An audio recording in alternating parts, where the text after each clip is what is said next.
పవన్ కళ్యాణ్ అకస్మాత్తుగా ఒక డీఎస్పీ మీద ఎస్పీ కంప్లైంట్ చేయడం అనేది సంచలనం సృష్టించింది. పశ్చిమ గోదావరి జిల్లా భీమవరం డీఎస్పీ జయసూర్య వ్యవహారాల మీద తరచూ ఫిర్యాదులు వస్తున్నాయట పవన్ కళ్యాణ్ గారికి. భీమవరం డీఎస్పీ పరిధిలో పేకాట శిబిరాలు పెరిగిపోయాయని, సివిల్ వివాదాల్లో సదరు అధికారి జోక్యం చేసుకుంటున్నారని, కొందరు పక్షం వహిస్తూ కూటమి నేతల పేరు వాడుతున్నారనే తరహా ఫిర్యాదులు పవన్ కళ్యాణ్ గారి దృష్టికి వచ్చినాయట. మంగళవారం మధ్యాహ్నం పశ్చిమ గోదావరి జిల్లా ఎస్పీతో ఈ అంశం మీద పవన్ కళ్యాణ్ గారు ఫోన్లో మాట్లాడారట.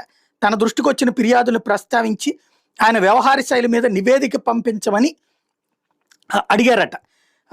స్పష్టం చేశారు. అసాంఘిక వ్యవహారాలకు డిఎస్పీ స్థాయి అధికారి అండగా ఉంటాన్ని తీవ్రంగా పరిగణించాలని, పోలీసులు సివిల్ వివాదాల్లో తలదూర్చకుండా చూడాలన్నారు.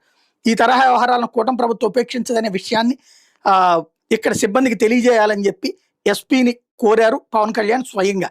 ఇది పవన్ కళ్యాణ్ కార్యాలయం రిలీజ్ చేసినటువంటి ప్రెస్ నోట్ అనమాట. ఈ తరహా వ్యవహారాలను కూటమి ప్రభుత్వం ఉపేక్షించదనే విషయాన్ని సిబ్బందికి తెలియజేయాలన్నారు.